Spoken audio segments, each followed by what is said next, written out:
Hello, church. We welcome you all in the name of our Lord and Savior Jesus Christ. Thank you for choosing to worship with us. Due to some unavoidable circumstances, we are unable to do the online service for this Sunday. The songs that you're about to hear are songs from our second Sunday in the month of May. Let us sing together and lift up the Lord's holy name. இரட்சகரும் மீட்பருமான இயேசு கிறிஸ்துவின் நாமத்தினாலே உங்களை வரவேற்கிறோம். எங்களுடன் சேர்ந்து தேவனை ஆராதிக்க தெரிந்து கொண்டபடினால் உங்களுக்கு நன்றி செலுத்துகிறோம். சில தவிர்க்க முடியாத காரணத்தினால் இந்த வாரம் ஆன்லைன் சர்வீஸ் எங்களால் செய்ய முடியவில்லை. மே மாதம் 2ஆம் ஞாயிற்றுக்கிழமையில் பாடிய பாடல்களை மீண்டுமாய் நாம் சேர்ந்து பாடி தேவனுடைய நாமத்தை உயர்த்துவோமாக.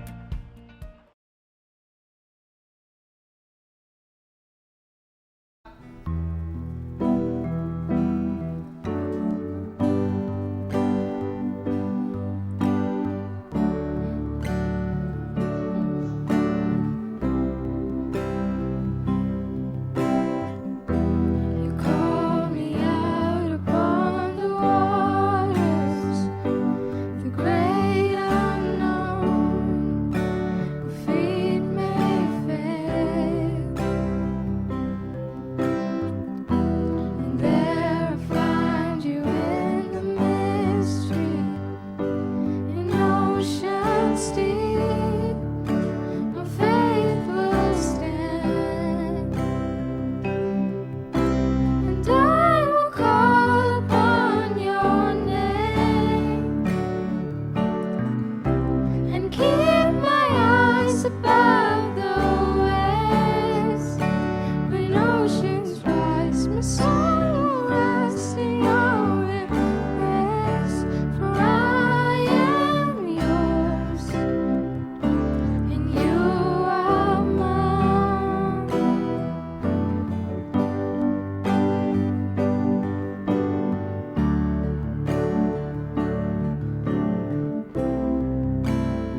அவர் கிருபை என்றும் உள்ளதே. அவரை போற்றி துதித்து பாடி அல்லேலூயா என்றார் பரிப்போம். அவரை போற்றி துதித்து பாடி அல்லேலூயா என்றார் பரிப்போம். நெருக்கப்பட்டும் மடிந்திடாமல் கர்த்தர் நம்மை காத்ததாலே, நெருக்கப்பட்டும் மடிந்திடாமல் கர்த்தர் நம்மை காத்ததாலே, அவர் நல்லவர் என்று துதியுங்கள், அவர் கிருபை என்றும் உள்ளது. அவர் நல்லவர், அவர் வல்லவர், அவர் கிருபை என்றும் உள்ளது. தேவ கிருபை என்றும் உள்ளது.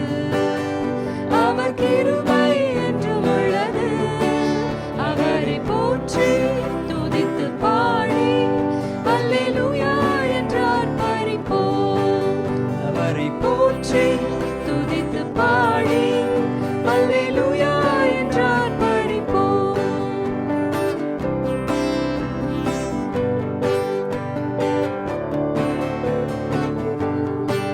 சத்துரு சோலை தொடர்ந்து சூழ்கையில் பக்தனம் தாவீதின் தேவன் நமக்கு.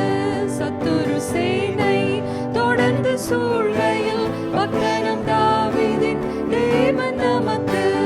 முன் சென்றாரே அவர் நல்லவர், அவர் கிருபை என்றும் உள்ளது. முன் சென்றாரே அவர் நல்லவர், அவர் கிருபை என்றும் உள்ளது. தேவ கிருபை என்றும் உள்ளது. அவர் கிருபை என்றும் உள்ளது. அவரை போற்றி துதித்து பாடி அல்லேலூயா என்றார் பரிப்போம். அவரை போற்றி துதித்து பாடி அல்லேலூயா என்றார் பரிப்போம்.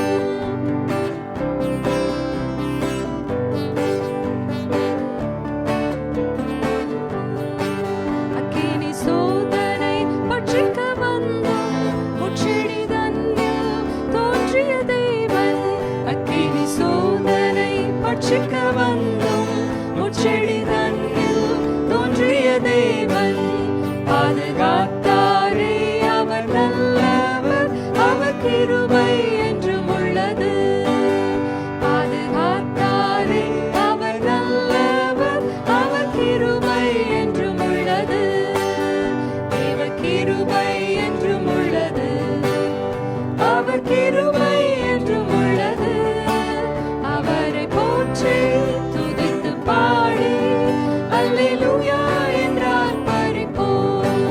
அவரை போற்றி துதித்து பாடி அல்லேலூயா என்றார் பரிப்போம்.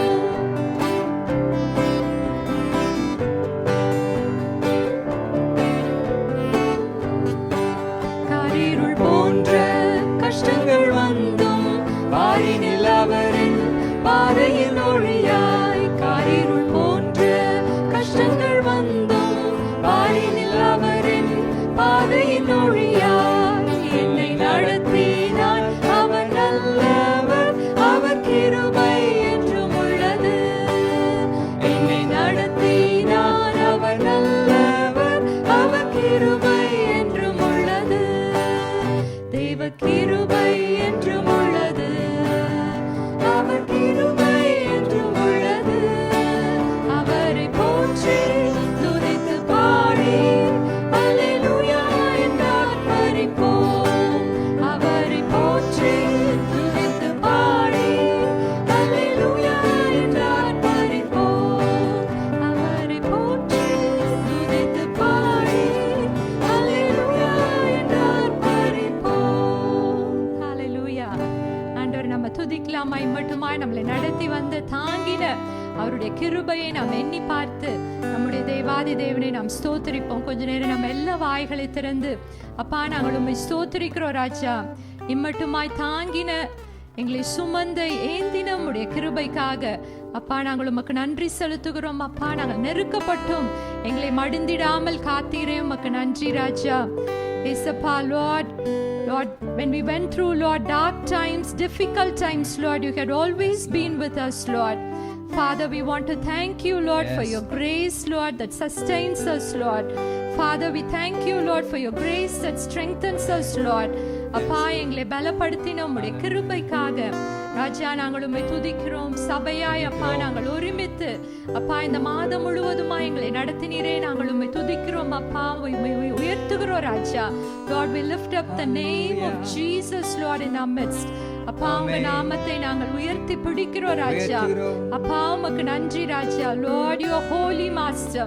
Father, you are in our midst, Lord, this morning.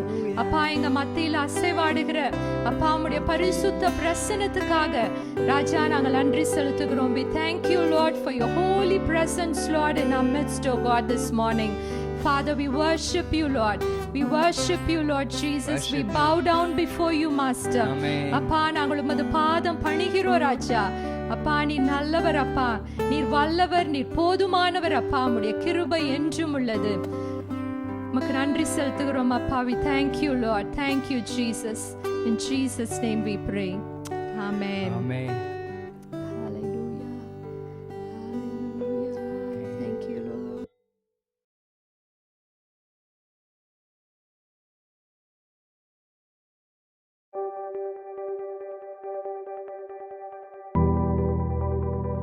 The book of Psalms contains 150 prayers and songs of the people of God. Throughout the long history of Israel and the church, the Psalms have been used for prayer and worship. They are quoted by the apostles, enduring through the Middle Ages, recovered in the Reformation, adapted in the English hymns, and we continue to read and sing God's Psalms today.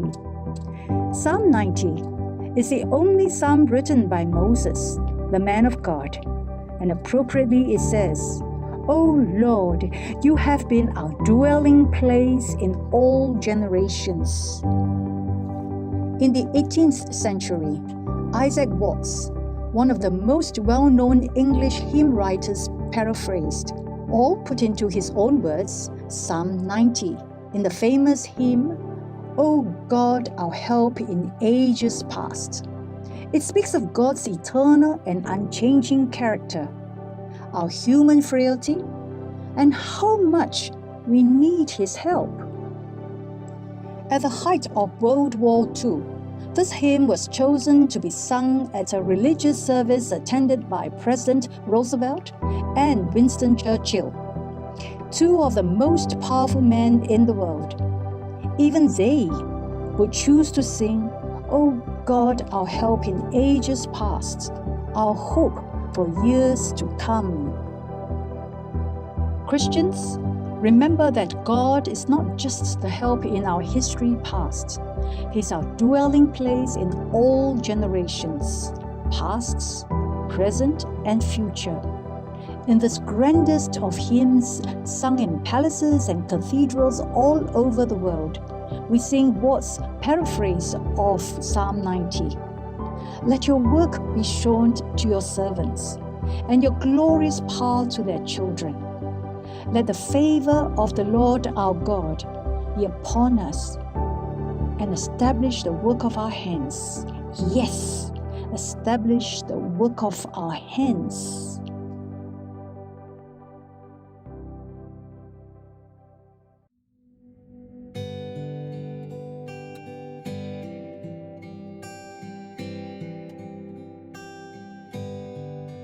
The message that you're about to hear is a sermon that was preached by Pastor Anand at Metro Christian Fellowship on the 30th of December 2019, the last Sunday of the year.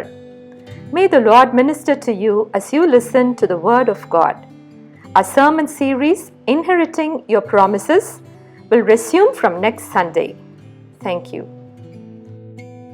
2019 December மாதம் 30 அதாவது ஆண்டின் கடைசி ஞாயிற்றுக்கிழமையில் metro Christian fellowship சபையின் போதகர் pastor Anand அவர்களால் கொடுக்கப்பட்ட தேவ செய்தியை இப்பொழுது கேட்க இருக்கிறோம்.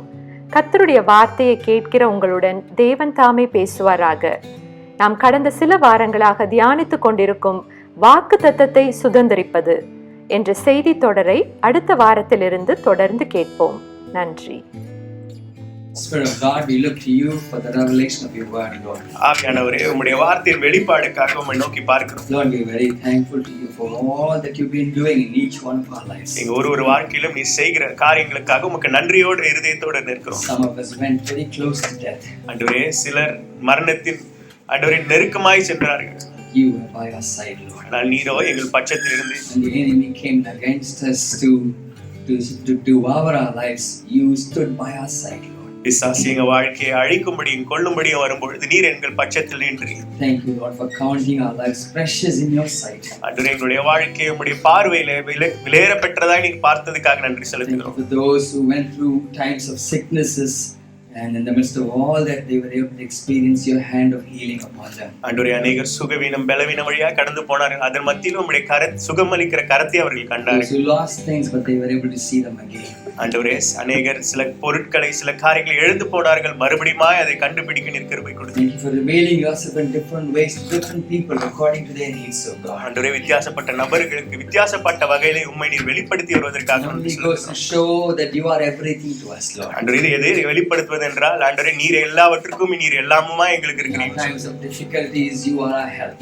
ஆண்டவரே, உபத்திரவ காலத்திலே நீரே எங்களுக்கு துணையா இருக்கிறீர். In our times of great loss, you are our comfort. ஆண்டவரே, அதிகமான இழப்புகள் மத்தியிலே நீரே எங்களுக்கு ஆறுதலா We இருக்கிறீர். lost our dear ones, we lost our money, we lost many things, but we did not lose you, God. ஆண்டவரே, நெருக்கமானவர்களையும் பணத்தையும் அநேக காரியங்களை இழந்திருக்கிறோம், ஆனால் உண்மை இழக்கவில்லை. And you are our comfort this morning. நீரே இந்த காலவேளை எங்கள் ஆறுதல். In times of our physical infirmities and sicknesses, you were our Jehovah Rapha, the Lord who healed us. ஆண்டவரே, சுகவீனமான இந்த வேளைகளிலே கூட நீர் யெகோவா ராப்பாவா எங்களுக்கு இருக்கிறீர். We want to thank you this morning, God. உமக்கு நன்றி செலுத்துகிறோம். Speak to us as we look into the Psalm 90 this morning. In Jesus' name I pray. இயேசுவின் நாமத்தினாலே. Amen. It's 10:50 now. Let's see how long it goes. 10:50 ஆகுது. எவ்வளவு நேரம் போகுதுன்னு பார்ப்போம். You all awake this morning? எல்லாரும் முடிச்சுக்கிட்டு இருக்கிறீங்களா? The last Sunday of the year. இது கடைசி வாரம் இந்த ஆண்டுல. Let's give the Lord our best. கரெக்டா தட்டுவோமா? ஆண்டவருக்கு நல்ல சத்தமா கரங்களை You won't look at your watch. No watch. Don't look at your mobile phone for your time. வாட்ச பார்க்காதீங்க, மொபைல் போன்லயும் டைம் பார்க்காதீங்க. Okay, let's look into God this morning. கர்த்தரை பார்ப்போம். Psalm 90 is the oldest psalm. சங்கீதம் 90 அதிகாரம் ஒரு பழமையான சங்கீதம். It might say in your Bible at the very top of the psalm, the prayer of Moses, the man of God. இது தேவனுடைய மனிதனாகிய மோசேவின் ஜெபம் என்று எழுதப்பட்டிருக்காங்க சங்கீதத்தின் தலைப்பு. And it goes way back when we look at the timing of this psalm.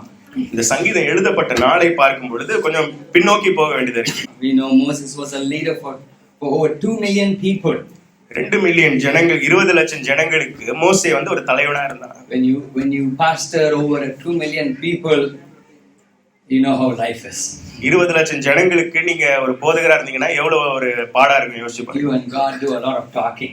தேவனோட நீங்க நிறைய பேசிக்க வேண்டியது இருக்கும். A lot of conversation between you and God. தேவனுக்கு உங்களுக்கு அநேக உரையாடல்கள் நடந்துட்டு இருக்கும். So this psalm is like a conversation that Moses has with God. இந்த சங்கீதம் எப்படின்னு சொன்னா மோசேக்கு ஆண்டவருக்கு நடக்கிற ஒரு உரையாடல். To understand more about this psalm, we must know when this psalm was written. When this could have been written. இந்த சங்கீதத்தை குறித்து இன்னும் புரிஞ்சுக்கணும்னு சொன்னா நீங்க இந்த சங்கீதம் எந்த காலகட்டத்தில் எழுதப்பட்டதுன்னு There are புரிஞ்சுக்கணும். two possible places. They say that the Bible scholars say there are two possible places. வேத ஆராய்ச்சியாளர்கள் 2 இடத்துல இது எழுதப்பட்டிருக்கலாம்னு சொல்றாங்க. One is before the wilderness wandering.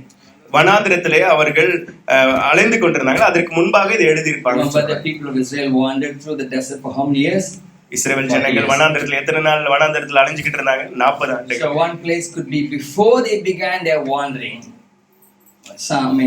Moses could have written this psalm. அவங்க வனாந்திரத்துக்கு துவக்கிறதுக்கு முன்பாக இந்த சங்கீதத்தை எழுதப்பட்டிருக்கலாம்னு சொல்றாங்க. They placed the time of this psalm around Numbers chapter 13. That's when Moses sends those 2 spies to spy the land. என்னாகும் 13ஆம் அதிகாரத்தை இதை குறிப்பிட்டு சொல்றாங்க. அந்த காலகட்டத்தில் இதை எழுதிருக்கலாம். எப்பன்னு சொன்னா 2 வேவு பார்க்கும்படியா 2 பேர் அவர் அனுப்புறாரு மோசே உளவு பார்க்கும்படியா. அவர்கள் யார்? Joshua and Caleb. It's a second chapter in the book of Numbers. என்னாகம புத்தகத்துல ரொம்ப ஒரு முக்கியமான ஒரு காரியம். 12 people went. 12 பேர் சென்றாங்க. All of them came back. எல்லாரும் திரும்பி வந்தாங்க. 10 said, "No way. We are not capable. We are just dead meat. Don't go against them. We don't have the strength in us." 10 பேர் சொன்னாங்க, நம்மளால முடியாது, இது நமக்கு பலவீனம் இல்ல, நம்மளால இது செய்ய முடியாதுன்னு சொல்லிட்டாங்க. 2 of them, Joshua and Caleb, said, No, let's go at once. We are well able. God is with us. யோசுவா காலம் சொன்னாங்க நம்மளால கூடும், நம்மளால இதை மேற்கொள்ள முடியும் But சொன்னாங்க. what happened? ஆனா என்ன நடந்தது? The majority of the people believed the majority report. பெரும்பான்மையானவர்கள் சொன்ன அந்த தகவலை தான் நம்பினாங்க. That's what happens even today, right? இன்றைக்கு அதான் நடந்துகிட்டு இருக்கு. The majority goes with the majority. பெரும்பான்மையானவர்கள் பெரும்பான்மையா எதை பின்பற்றாங்களோ அதை தான் பின்பற்றிட்டு That's the இருக்காங்க. safest place to be with. அதான் நம்ம நினைக்கிறோம் அதான் பாதுகாப்பான இடங்க. So what happened? என்ன நடந்தது? As a result of their rebellion against the will of God, they had to wander through the desert for the next 40 years. தேவனுடைய சித்தத்துக்கு விரோதமான முரட்டாட்டத்து நிமித்தமாய் அடுத்த 40 ஆண்டுகள் வனாந்திரத்தில் அவர்கள் அலைய வேண்டியதா இருந்தது. So one possible setting could be before they began the wandering. வனாந்திரத்தின் துவங்குறதுக்கு முன்பாக இது நடந்திருக்கலாம். This psalm could have been written by இந்த சங்கீதம் எழுதப்பட்டிருக்கலாம். And the other one could be around the time when Numbers chapter 20 was written. என்னாகும் 20ஆம் அதிகாரத்துல கூட இந்த சம்பவம் நடந்திருக்கலாம். That's after 38 years into wandering. வனாந்திரத்துல அவங்க அலைந்து 38 ஆண்டுகள் கழித்து இது எழுதப்பட்டிருக்கலாம். Moses is now very old. இப்ப மோசே ரொம்ப வயது முடிந்தவரா ஆயிட்டாரு. Three important things happen in the life of Moses. மோசேயோட வாழ்க்கையில 3 முக்கியமான காரியங்கள் நடக்குது. Number one, Moses' sister Miriam dies. மோசேயுடைய சகோதரி மிரியம் மரித்து போகிறாங்க. Number two, Moses' brother Aaron dies. இரண்டாவது மோசேயுடைய சகோதரனாகிய ஆரோன் மரித்து போகிறார். Very very significant losses for Moses at that time. மோசேக்கு ரொம்ப முக்கியமான இழப்பா இது இருக்குது. But the third thing happened to Moses was even worse. மூன்றாவது காரியம் மோசேக்கு ரொம்ப துக்கம் நிறைந்த சம்பவமா இது இருக்கு. Anybody has a clue what was that? அது என்னன்னு யோசிச்சு பார்க்க முடியுமா? He struck the rock in anger. கோபத்தினால அந்த கற்பாரை அடிக்கிறார். And as a result of his anger, God told him, you would not be able to enter the promised land that you've been longing to go into. அது நிமித்தமாய் நீ வாஞ்சியோட காத்திருந்தியே அந்த வாக்குத்தத்தம் பண்ணப்பட்ட அந்த தேசத்துக்குள்ள உன்னால் செல்ல முடியாது. Both were in a way a time of losses for Moses. இந்த காலகட்டம் எல்லாம் மோசேக்கு இழப்பின் காலகட்டமா இருந்தது. So with that as a background, let's uncover this chapter number 90 of the book of Psalms. இந்த பின்னோட்டத்துல சங்கீதம் 90 நம்ம தியானிப்போம். There are some powerful truths that we can glean out of this chapter, which I believe would transform us in the way we face the year, in the way we go through the coming year. If we apply those truths. இந்த வல்லமையான சாட்சிகளை கொண்டு நம்ம வரப்போகிற அந்த ஆண்டை நம்ம சந்திக்கிறதுக்கு நம்மளுக்கு ஒரு பலனா இது இருக்கும். நம்ம 5 or 6 main points I want to focus our attention on. I don't know if we have time for all of them, but let's see. 5-6 வசனங்கள்ல ரொம்ப முக்கியமான காரியத்தை நம்ம பார்ப்போம். But each point has an application point to apply into our lives. ஒரு குறிப்பு நம்ம வாழ்க்கையில அபியாசப்படுத்தக்கூடிய காரியங்களை நமக்கு கற்றுக் கொடுக்கும். So through the midst of all the loss and heartache and pain, இந்த இழப்பு துக்கத்தின் நிமித்தமும் Moses is penning this psalm. மோசே இந்த சங்கீதத்தை எழுதுகிறார். Here's the first thing. இது முதலாவது காரியம். Let's read verse number 1. ஒன்றாவது வசனம். The first truth that we can learn from this psalm is found in verse number 1. இதுல முதலாவது நம்ம தெரிந்து கொள்ள வேண்டிய சத்தியம் 1ஆம் வசனத்தில் எழுதப்பட்டிருக்கு. ஆண்டவரே தேவரீர் தலைமுறையாக எங்களுக்கு அடைக்கலமானவர். Amen. Lord, you have been our dwelling place in all generations. தேவனே தலைமுறையாக நீர் எங்களுக்கு அடைக்கலமானவர் சொல்றாங்க. Verse number 2 goes on to say before the பர்வதங்கள் தோன்றும் முன்னும் நீர் பூமியையும் உலகத்தையும் உருவாக்கும் முன்னும் நீரே அனாதியாய் என்றென்றைக்கும் தேவனாய் இருக்கிறீர். We missed the Bible. Okay. Before the mountains were brought forth and ever you had formed the earth and the world, even from everlasting to everlasting, you are God. So the main subject of the psalm, this particular psalm, is not actually Moses. இந்த சங்கீதத்தின் மைய பகுதி மோசே கிடையாது. It's not even the circumstances around Moses. மோசேயை சுற்றி இருக்கிற சூழ்நிலையும் கிடையாது. The main subject of Psalm number 90 is Moses' God. Amen. இந்த சங்கீதம் 90 அதிகாரத்துல முக்கியமான பார்க்க வேண்டிய காரியம் தெரியுமா? மோசேயுடைய தேவனை குறித்து. He calls God as his dwelling place. தேவனை தன்னுடைய உறைவிடம் என்று சொல்கிறார். We see how Moses has a great view of his God in the midst of all the losses and pain. He has never lost track of the fact that God was his dwelling place. இந்த இழப்பு வேதனையின் மத்தியிலும் ஒரு காரியத்தை மோசே விட்டு விடவில்லை. இது எல்லாவற்றிலும் தேவன் எவ்வளவு பெரியவரா இருக்கிறார்னு நம்ம பார்க்கிறோம். Through all the generations of God, you have been our dwelling place. அவன் சொல்றான் தலைமுறையாய் நீரே எங்களுடைய உறைவிடமா இருக்கிறீர். Moses actually looks back and sees how God has been his dwelling place and the dwelling place of his parents, his grandparents and great grandparents, of all the generations, all the way back till creation, Moses is able to look back and say, God has been their dwelling place. மோசே பின்னோக்கி பார்த்து, எனக்கு மாத்திரம் கிடையாது, என்னுடைய தகப்பன் தாயார், அவர்களுடைய தகப்பன் தாயார், என்னுடைய தாத்தால இருந்து இந்த சிருஷ்டிப்பு வரைக்கும் பார்க்க போனா தலைமுறையாய் நீரே எங்களுக்கு உறைவிடமா இருந்திருக்கிறீங்க. Has any idea what were the names of Moses' parents? Mom and dad. மோசேயுடைய தாய் தகப்பனுடைய பேர் தெரியுமா? Amram, and his wife's name? Jochebed. Good. Jochebed. We don't name our kids with these names, right? Amram and Jochebed. Amram ஜோக்கபேத்னு நம்ம குழந்தைகளுக்கு எல்லாம் பேர் வைக்க மாட்டோம். They are great parents of faith. ஆனா அவங்க ஒரு விசுவாச தகப்பன் தாய். Because of this great parents with lot of faith, Moses could be alive and become the deliverer that God wanted him to be. இந்த விசுவாச தகப்பன் தாயினால தான் மோசே உயிரோட இருக்க முடிந்தது, ஒரு விடுவிக்கிறவனா மாற முடியும். So Moses remembers them and remembers all the generations back. மோசே அவர்களே நினைக்கிறான், அதற்கு முன்பாக இருந்த தலைமுறைகளே அவன் நினைக்கிறான். And he says, Lord, you have been our dwelling place. மோசே சொல்கிறான், நீர் எங்களுக்கு உறைவிடமா இருந்திருக்கிறீர். Mayomen is the Hebrew word. மயோமேன் என்றது ஒரு எபிரேய வார்த்தை. It means you have been our shelter. நீங்க எங்களுக்கு ஒரு மறைவிடமா இருந்திருக்கிறீங்க. Our fortress, our house, our tabernacle. எங்களுடைய கோட்டையும் எங்களுடைய வாசஸ்தலமா இருந்திருக்கிறீங்க. Our dwelling place, our living room in the house. நாங்க வசிக்கிற இடம், எங்களுடைய வீடாய் நீங்க இருந்திருக்கிறீங்க. It speaks a lot about relationship and intimacy. இது உறவையும் தேவனோடு இருந்த நெருக்கத்தையும் குறிக்கிற ஒரு காரியம். The children of God, Israel have been wandering for 40 years. இஸ்ரவேல் ஜனங்கள் 40 ஆண்டுகள் வனாந்திரத்தில் அலைந்து திரிந்து கொண்டிருந்தாங்க. Before that they had been in the land of Egypt as slaves for 430 years. அதற்கு முன்பாக எகிப்திலே 430 ஆண்டுகள் அடிமைகளா இருந்தாங்க. But through all those times Moses is able to look at God as their dwelling place. அந்த காலகட்டத்திலலாம் மோசே தேவனையே உறைவிடமாய் கண்டபடி பார்த்தான். In the midst of all the wandering, Moses was able to see God and call him as his dwelling place. இந்த அலைச்சல்கள் மத்தியிலும் தேவனை உறைவிடம் என்று பார்த்து தேவனை உறைவிடம் என்று அழைத்து The கொண்டிருந்தார். question for us this morning, are we home with God? இந்த காலை வேளை நம்மளுக்கு கேள்வி என்ன தெரியுமா? தேவனோடு அந்த மறைவிடத்துல தேவனோடு நம்ம இருக்கிறோமா? Do we hang out with God? தேவனோடு நம்ம அசைவாடி கொண்டிருக்கிறோமா, உலாவிக்கிட்டு இருக்கிறோமா? In spite of all the challenges that we go through, do we find it easy to be with God? நம்ம கடந்து போகிற சவால்கள் மத்தியிலும் தேவனோடு நம்ம நடந்து கொண்டிருக்கிறோமா? Have we truly taken our shelter in our God? தேவனுக்குள்ள நம்மளுடைய மறைவிடமாய் நம்மள இருக்கிறோமா? I'm sure it has been our experience throughout the year 2019, because from the testimonies we understand the wanderings, the losses, the difficulties, all what we face, but we are still able to stand up this morning boldly and declare the praises of God. Why? God has been our shelter. Amen. 2019 ஆண்டு முழுவதும் தேவன் நமக்கு மறைவிடமா இருந்திருக்கிறார் என்றது எதுல நான் தெரிந்து கொள்றேன்னு சொன்னா, நீங்க சொன்ன ஒருவருடைய சாட்சியிலும் அது தெளிவாய் தென்படுகிறது. I know how disappointed Joy was when she lost her job.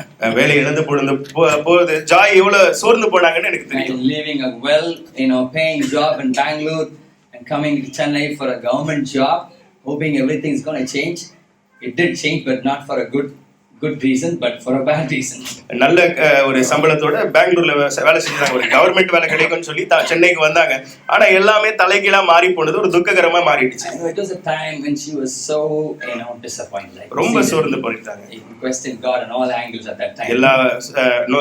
எல்லா வகையிலும் தேவனை கேள்வி கேட்கிற நிலைமை வந்துச்சு. Praise God, she held on to God as her dwelling place. ஆனா கர்த்தருக்கு ஸ்தோத்திரம், கர்த்தரை அவங்க உறைவிடமாக கொண்டாங்க. She never thought it was going to happen this year, but it happened. That's how God works. ஆனா அவங்க எதிர்பார்க்கல இந்த ஆண்டே அது அற்புதம் நடக்கும்னு சொல்லி ஆண்டவர் அதை செய்தார். Sometimes we have a time limit, we set the time for God to work, but God doesn't work at that. நம்ம சில வேளையில தேவன் இப்படிதான் இந்த காலத்துல தான் செய்வார்னு நினைப்போம், ஆனா தேவன் அந்த காலகட்டத்துல செயல்படுறார். Sometimes we think it's not going to happen now, it's going to happen probably 6 months from now. It happens the very same night. நம்ம யோசிப்போம் இது இப்ப நடக்காது, ஒரு 6 மாசம் ஆக நினைப்போம், ஆனா தேவன் அந்த இரவே அதை செய்துருவார். But the truth is, the secret is taking shelter in our God in times of our wandering. இந்த சத்தியம் என்ன தெரியுமா, ரகசியம் என்ன தெரியுமா, இந்த வனாந்திர பாதையில தேவனை உறைவிடமா கொள்வது. We have calamities come our way.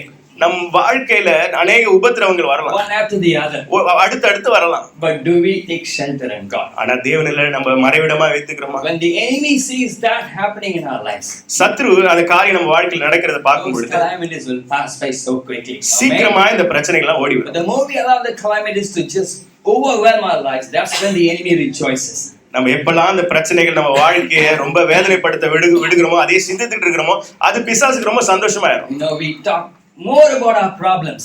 நம்ம பிரச்சனை குறித்து அதிகமா பேச What தொடங்குறோம். happens without our knowledge? We are just magnifying them. நம்மளுக்கே தெரியாம அந்த பிரச்சனையை பெருசா பேசிக்கிட்டு இருப்போம். Make them bigger than what they're supposed to அந்த be. பிரச்சனை எவ்வளவு பெருசா இருக்குதோ அதை காட்டிலும் நம்ம பெருசா ஆக்கிடுவோம். But we, as God's people, should learn to take shelter, should learn to look at God and call Him as our dwelling place in the times of our losses and pain. தேவ ஜனமா இருக்கிற நம்ம இழப்பின் உபத்திரவத்தின் மத்தியிலே தேவனை உறைவிடமாய் கொள்ள Let's look வேண்டும். at two verses from the book of Isaiah and Psalm again. ஏசாயாவிலும் சங்கீதத்துல இருக்கிற ரெண்டு வசனங்கள் நம்ம பார்ப்போம். Isaiah chapter 25 verse 4. ஏசாயா 25ஆம் அதிகாரம் 4வது Look at வசனம். the words of Isaiah the prophet. ஏசாயா தீர்க்கதரிசியின் You வசனத்துல have been a refuge for the poor, a refuge for the needy in their distress, and a shelter from the storm and a shade from the heat. கொடூரமானவர்களின் சீரல் மதிலை மோதி அடிக்கிற பெருவெள்ளத்தை போல் இருக்கையில் நீர் ஏழைக்கு பலனும் நிற்கப்படுகிற எளியவனுக்கு திடனும் பெருவெள்ளத்துக்கு தப்பும் அடைக்கலமும் வெயிலுக்கு ஒதுங்கும் நிழலுமானே. பெருவெள்ளத்துக்கு தப்பும் அடைக்கலம். Think of all the floods that we've seen in Chennai. சென்னையில வந்து அந்த வெள்ளத்தெல்லாம் யோசிச்சு பாருங்களேன். The tsunami. இந்த சுனாமியை யோசித்து பாருங்க. And the psalmist is saying, in the midst of a tsunami like problems, there is a dwelling place for me. Tsunami போன்ற பிரச்சனையிலும் எனக்கு என்று ஒரு அடைக்கலம் இருக்குதுன்றார் சங்கீதக்காரர். Psalm chapter 57 verse 1. சங்கீதம் 57ஆம் அதிகாரம் 1ஆம் வசனம். David says, have mercy on me, O God, have mercy on me. For you I take refuge. I will take shelter in the shadow of your wings until the disaster has passed. எனக்கு இறங்கும் தேவனே, எனக்கு இறங்கும். உம்மை என் ஆத்துமா அண்டிக் கொள்ளுகிறது. விக்கினங்கள் கடந்து போக வேண்டும். உமது செட்டைகளின் நிழலிலே வந்து அடைவேன். Amen. If you feel like disaster is coming one after the other, there is a place for you to hide this morning. அழிவு அடுத்து வருவது போல தெரியுதா? உங்களுக்கு மறைந்து கொள்றதுக்கு ஒரு இடம் இருக்குது. Don't run here and there. இங்கே அங்கே ஓடாதீங்க. You know, we have people who have good opinions, good counsel to give to us. நமக்கு நல்ல ஜனங்க இருக்காங்க, நல்ல ஆலோசனைகள் கொடுக்கறவங்களா இருக்காங்க. God does use people to counsel us. No doubt about that. ஜனங்களை தேவன் பயன்படுத்துவார், நமக்கு ஆலோசனை கொடுக்க முடியும். அதுல எந்த சந்தேகமும் கிடையாது. They can never be our shelter. ஆனா அவங்க நமக்கு அடைக்கலமா இருக்க முடியும். Don't put your trust in them. மனுஷர்கள் மேல நம்பிக்கை வைக்காதீங்க. Trust in the shadow of His wings. அவருடைய சிறகுகளின் நிழலின் மேல் நம்பிக்கை வைங்க. Stay under the shadow of the Almighty. தேவனுடைய சிறகுகளின் நிழலில் இருங்க. That's the right place to be. அதுதான் இருக்க வேண்டிய சரியான இடம். That's the way we can be safely protected. அதுதான் பாதுகாப்பாய் நம்ம பாதுகாக்கப்பட வேண்டிய இடம். Amen. So let's call God our dwelling place. Amen. இந்த காலத்துல தேவனை நம்ம அடைக்கலம் என்று அழைப்போம். In the coming years, may God alone be our dwelling place. வருகிற காலங்களில் தேவன் மாத்திரமே நம்ம அடைக்கலமா இருப்பாராக. Truth number 2. இரண்டாவது சத்தியம். God is big. தேவன் பெரியவர். Which we know, right? That's the view that Moses has. In spite of all the negative situations, he is able to view God as someone magnanimous, someone magnificent, who is big enough to hold him safe. இந்த உபத்திரவத்தின் மத்தியிலும் தேவன் பெரியவர் என்பதையும் தேவன் மிக பெரியவர் என்பதுன்ற ஒரு பார்வையை மோசே கொண்டிருந்தார். So that was point number 1. God is big to take shelter in him, right? முதலாவது குறிப்பு என்ன? தேவன் பெரியவர், அவர் நமக்கு அடைக்கலமா இருக்கிறார். Point number 2 is God is big, magnify him. தேவன் பெரியவர், அவரை நீங்கள் மகிமைப்படுத்துங்கள். Amen. God is huge to Moses. மோசேக்கு தேவன் பெரியவராக He இருந்தார். paints God as a big person, as a huge personality. தேவனை மோசே மிக பெரியவராய் அவன் பார்த்தான். He had a huge God in his mind. அவன் சிந்தனையில ஒரு பெரிய தேவனை அவன் கண்டான். We can understand it by the way he writes about God here. தேவனை குறித்து அவன் எழுதுவதை நம்ம கற்றுக்கொள்ளலாம். But the point is, குறிப்பு என்னவென்றால், whether or not Moses ever wrote about what he wrote about God, மோசே தேவனை குறித்து எழுதினானோ, God was still all those things, right? That Moses talks about. மோசே சொன்ன எல்லாமே தேவன் குறித்து தான். Whether or not Moses called God as someone great or not, God was still great. மோசே தேவனை பெரியவென்று அழைத்தானோ அழைக்கலையோ, அப்போ தேவன் பெரியவர் தான். But here is the point. இதுதான் குறிப்பு. What was Moses doing? ஆனா மோசே என்ன செய்து He was கொண்டிருந்தார்? simply magnifying God. தேவனை மகிமைப்படுத்திக் கொண்டே He இருந்தார், உயர்த்திக் கொண்டே made இருந்தார். for people the big God appear big. He made for people the big God appear big. பெரிய தேவனை ஜனங்களுக்கு முன்பாக பெரிய தேவனாய் வெளிப்படுத்தி காண்பித்தார். Amen. He wanted to make sure that everybody understood God as someone big. That's why he is choosing to praise God as his dwelling place. தேவனை எல்லாரும் பெரியவராய் பார்க்க வேண்டும் என்பதை தெளிவாய் அவங்களுக்கு சொல்லும்படியாதான் இந்த இடத்துல மோசே தேவனை துதித்துக் கொண்டிருக்கிறார். He wanted to magnify God before people. ஜனங்களுக்கு முன்பாக தேவனை மகிமைப்படுத்த விரும்பினார். That's what God wants us to do. நாமும் அதை செய்யும்படியா தேவன் In விரும்புகிறார். times of trouble, what kind of God do we portray before people? உபத்திரவ காலகட்டத்துல எப்படிப்பட்ட தேவனை ஜனங்களுக்கு முன்பாக நம்ம வெளிப்படுத்தி Do we காண்பிக்கிறோம்? consciously make every choice to magnify God before people? ஜனங்களுக்கு முன்பாக தேவனை எல்லாவற்றிலும் மகிமைப்படுத்த நம்ம தயாரா இருக்கிறோமா? Or do we put him down? இல்ல தேவனை குறைத்து காமிச்சுக்கிட்டு It's a இருக்கிறோம்? huge challenge for all of us. நம்ம எல்லாருக்கும் அது ஒரு பெரிய சவால். Let's look at the prayer of Paul. பவுலுடைய ஜெபத்தை நாம் பார்ப்போம். From the book of Philippians chapter 1 verse 20. பிலிப்பியர் 1ஆம் அதிகாரம் 20வது He வசனம். was writing these words from a prison. He was in jail. சிறையில இருந்து பவுல் எழுதுகிற வார்த்தை. He is saying, according to my earnest expectation and my hope, that in nothing I shall be ashamed, but that with all boldness I always, so now also, Christ shall be magnified in my body, whether it be life or by death. Verse 20, Philippians chapter 1 verse 20. தமிழ்ல மாறி வரலாம். நான் ஒன்றிலும் வெட்கப்பட்டு போகாமல் எப்பொழுதும் போல இப்பொழுதும் மிகுந்த தைரியத்தோட ஜீவனாலாகிலும் சாவினாலாகிலும் கிறிஸ்து என் சரீரத்தினாலே மகிமைப்படுவார் என்று எனக்கு உண்டாயிருக்கிற வாஞ்சைக்கும் நம்பிக்கைக்கும் தக்கதாய் அப்படி முடியும். சரீரத்தினாலே மகிமைப்படுவார் போட்டிருக்கேன். ஆங்கில புஸ்தகத்துல வேதத்துல போட்டிருக்குன்னா magnified, that God may be magnified, might appear big before people. தேவன் ஜனங்களுடைய பார்வையில பெரியவராய் காணப்படுவார்னு போட்டிருக்கு ஆங்கிலத்துல. So here's the question for us. நம்மளுக்கு இதுதான் இந்த காலத்துல ஒரு கேள்வி. How do we make the greatest? பெரிய தேவனை இன்னும் பெரியவதா எப்படி நம்ம காண்பிக்க முடியும்? How do we make the great God greater than he is already? அவர் ஏற்கனவே இருக்கிறார் பெரியவரா, அதை காட்டல அவரை பெரியவரா எப்படி காட்ட How do முடியும்? we magnify him? எப்படி அவரை பெரியவராய் காட்ட முடியும்? It's a simple analogy. இது ஒரு சின்ன ஒரு When காரியம். you look at the stars in the sky, வானத்துல இருக்கிற நட்சத்திரம் நம்ம பார்க்கிறோம். how do they look? நம்ம கண்களுக்கு முன்னாடி எப்படி தோற்றம் They அளிக்குது? look big, அது பெருசா தெரியுதா? tiny, right? But each one of those stars are humongous, so big. ஆனா அந்த நட்சத்திரங்கள் எல்லாம் நீங்க பாத்தீங்கன்னு சொன்னா ரொம்ப மிக பெரியது. They say some stars are more than 12,100 times bigger than the sun. சூரியனை காட்டிலும் 12,000 மடங்கு பெரியதா இருக்கு. But we don't think about all that. அதை குறித்து நம்ம யோசிக்கிறது We கிடையாது. don't even dare to look at them that way, right? அப்படி நம்ம அதை பார்க்கிறதும் கிடையாது. We don't even see them. We don't care about how big each star is. ஒரு நட்சத்திரம் இவ்வளவு பெருசான்னு சொல்லி யோசிக்கிறதும் கிடையாது. அந்த பார்வையில அதை பார்க்கிறதும் Unless கிடையாது. somebody takes us to a telescope and shows us, magnifies the star and shows us how big it is. யாராவது நம்மள கூட்டிட்டு போய் ஒரு டெலஸ்கோப் வச்சு அது எவ்வளவு பெருசுன்னு வைக்கிற வரைக்கும் நமக்கு அதை பத்தி தெரியாது. So when we look at those stars, through the telescope, we go, wow, it is so big, right? அந்த டெலஸ்கோப் வழியா அந்த நட்சத்திரத்தை பார்க்கும்போது என்ன சொல்றோம், இவ்வளவு பெருசா இது அப்படின்னு சொல்றோம். For many people in the world, Jesus is just sort of a mystic figure who existed 2000 years ago. இந்த உலகத்துல இருக்க ஜனங்களுக்கு சிலருக்கு எப்படின்னு சொன்னா இயேசு கிறிஸ்து 2000 வருஷத்துக்கு முன்பாக வாழ்ந்த ஏதோ ஒரு மகான் போல உங்களுக்கு தெரியும். He's not seen. He's not an obvious person to them. அவங்களுக்கு அவங்க அவரை சரியா பார்க்க முடியாது. அவங்க கண்களுக்கு அவர் தென்பட They மாட்டார். don't relate him because he's far away from him. ஏன்னா அவங்க வந்து அவர் இடத்துல இருந்து தூரமா இருக்கிறதுனால அவரோட உறவாட முடியும். Until we go to them and begin to magnify God to them, who Christ can be to them. ஆனா நம்ம தான் போயிட்டு அவங்க கிட்ட இயேசு யார் என்பதை வெளிப்படுத்தி இயேசுவோட பெரியவர் என்பதை வெளிப்படுத்த So முடியும். by what we say and what we do, we can make God small or big before the eyes of people. நாம் பேசுகிற வார்த்தை, செய்கிற செயல்கள் தேவன் எவ்வளவு பெரியவரோ சிறியவர் என்பதை ஜனங்களிடத்துல நம்ம வெளிப்படுத்த முடியும். Matthew chapter 5 verse 16 says, "Let your light so shine before men that they may see your good works and glorify the God in heaven." மத்தேயு 5:6 சொல்லுது, மனுஷர் நற்கிரியை கண்டு தேவனை மகிமைப்படுத்துவார்களான்னு சொல்லுது.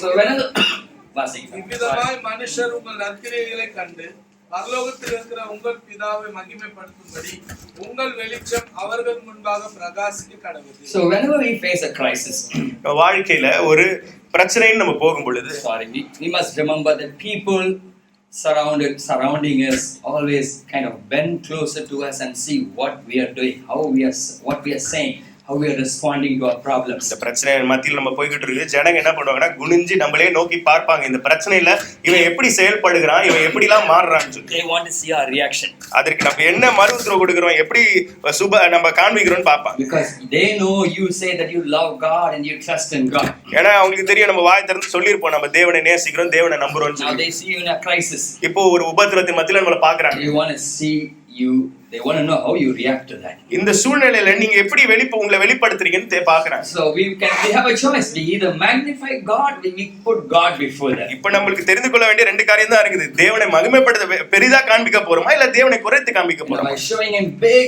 before people, we can draw people unto God. தேவனை பெரியவராய் ஜனங்கள் முன்பாக காண்பிக்கும் பொழுது अनेक ஜனங்களை தேவன் பட்சத்துல நம்ம இழுக்க முடியும். Or we can drive them away from God by speaking all kinds of negative stuff about God in times of our crisis. நம்மளுடைய உபத்திரத்தின் சூழ்நிலை தேவனை குறித்து குறைத்து பேசி ஜனங்களை தேவனிடத்துல தூர தள்ளிரவும் முடியும். So what am I saying? By the way we react to our situations, God seems either smaller or bigger. நம்ம சூழ்நிலைக்கு எப்படி நம்மளை வெளிப்படுத்துறோமோ அதை வைத்து தான் தேவன் பெரியவராய் பார்க்கப்படுறாரா சிறியவராய் பார்க்கப்படுறாரா? Amen. How has it been for you in the year 2019? You know it. 2019 ஆண்டு உங்களுக்கு எப்படி இருந்தது? உங்களுக்கு தான் அது தெரியும். Have you been magnifying God through every situation? உங்க எல்லா சூழ்நிலையிலும் தேவனை மேன்மைப்படுத்தி காண்பிச்சீங்களா? Especially at times when God seemed very distant from you. தேவன் உங்க இடத்துல தூரமா இருந்த காலகட்டத்துல தேவனை பெரியவராய் காண்பித்தீர்களா? David said, "Come, let us magnify the Lord together." தாவீது சொல்கிறான், வாங்கள் தேவனை நாம் மகிமைப்படுத்துவோம் சொல்லி. Have you been magnifying our problems or magnifying God? சூழ்நிலைகளை பெரிசா பேசிக்கிட்டு இருந்தோமா இல்ல தேவனை பெரிசா பேசிக்கிட்டு இருந்தோமா? We are very good at making a mountain out of nothing. ஒண்ணுமேலாத ஒரு விஷயத்தை பெரிய மலையை போல பேசத்துல நம்ம ரொம்ப நல்லா கெட்டிக்காரங்க. The more we talk about our problems, the bigger they get. நம்ம பிரச்சனையை எவ்வளவு அதிகமா பேசுறோமோ அந்த பிரச்சனையை அவ்வளவு பெருசாகிட்டே இருக்கும். In times of our difficulties, we must talk about who our God is. Amen. உபத்திரவ காலகட்டத்துல தேவன் எவ்வளவு பெரியவர் என்பதை தான் நம்ம பேசணும். God is a faithful God. தேவன் உண்மை உள்ளவராய் இருக்கிறார். We must learn to magnify God. அவரை மகிமைப்படுத்த சித்தமா இருக்கணும். That is true faith. அதுதான் உண்மையான விசுவாசம். True faith is looking at our problems through the eyes of God. உண்மையான விசுவாசம் என்ன தெரியுமா? தேவனுடைய பார்வையில நம்மளுடைய பிரச்சனையை பார்ப்பதுதான். And fear is opposite. பயம் என்பது அதற்கு எதிர்மறையானது. It is looking at our problems through looking at our God through our problems. தேவனை நம்ம பிரச்சனையை வச்சு தேவனை பார்க்கிறது தான் அது எதிர்மறையான காரியம். But in the year 2020, let's make it our choice every day to look at our problems, no matter how big they are, through the eyes of our God. Amen. 2020ல என்ன நடந்தாலும் சரி, எப்படிப்பட்ட பிரச்சனை வந்தாலும் சரி, தேவனுடைய பார்வையில தான் எல்லா பிரச்சனையும் நம்ம பார்க்க போகிறோம். God is big, so let's magnify him. இரண்டாவது சத்தியம், தேவன் பெரியவர், அவரை நம்ம பெருமிதப்படுத்துவோம். Here is the third truth. மூன்றாவது சத்தியம், we are frail and so we need him. நம்ம ரொம்ப மென்மையானவர்கள், உடைக்கப்பட்ட கூடியவர்கள், அதனால நமக்கு தேவன் தேவை. We are so weak and so we need God. நம்ம ரொம்ப பலவீனமானவங்க, அதனால தான் நமக்கு தேவன் தேவை. Let's read from verse number 3 through 8. 3 ல இருந்து 8 வசனங்கள். நீர் மனுஷனை நீர்க்குட்டியாக்கி மனுபுத்திரரே திரும்புங்கள் என்கிறீர். உமது பார்வைக்கு 1000 வருஷம் நேற்று கழிந்த நாள் போலவும் திராட்சாமம் போலவும் இருக்கிறது. அவைகள் வெள்ளம் போல் வாரிக்கொண்டு போகிறீர். அவர்களை வெள்ளம் போல் வாரிக்கொண்டு போகிறீர். நித்திரைக்கு ஒத்திருக்கிறார்கள். காலையிலே முளைக்கிற புல்லுக்கு ஒப்பாயிருக்கிறார்கள். அது காலையிலே முளைத்து பூத்து மாலையிலே அறுப்புண்டு உலர்ந்து போம். நாங்கள் உமது கோபத்தினாலே அழிந்து உக்கிரத்தினால் கலங்கி போகிறோம். எங்கள் அக்கிரமங்களை உமக்கு முன்பாகவும் எங்கள் அந்தரங்க பாவங்களை உமது முகத்தின் வெளிச்சத்திலும் நிறுத்தினீர். Okay, here we see the comparison between God and us. இந்த இடத்துல தேவனுக்கும் நமக்கும் இருக்கிற ஒரு ஒப்பிடுதலை பார்க்கிறோம். God is big. தேவன் பெரியவர். We are so small. நாம ரொம்ப சின்னவங்க. He is infinite. Our நித்தியமானவர். We are finite. நம்ம முடிந்து போகிறோம். God is unlimited. தேவன் அளவே இல்லாதவர். We are limited. நமக்கு ஒரு அளவு இருக்குது. God is timeless and ageless. தேவனுக்கு ஒரு நேர கால அளவு கிடையாது, காலத்தை அப்பாற்பட்டவர். God doesn't have to look at the clock and see what the time now. தேவன் ஒருபொழுதும் நேரத்தை பார்க்க தேவையில்லை, எத்தனை மணி ஆச்சு. He doesn't follow the tick of a clock. ஒரு கடிகாரத்தினுடைய சத்தத்தை அவர் கேட்கணும்னு அவசியம். Human beings are limited by time and space. ஆனா நம்ம மனுஷர்களா இருக்கிறோம், நேரத்திலும் இடத்தையும் சார்ந்தவர்களா இருக்கிறோம். The biggest difference between God and us is a simple word called control. நமக்கும் தேவனுக்கு இருக்கிற ஒரு பெரிய வித்தியாசம் என்ன தெரியுமா?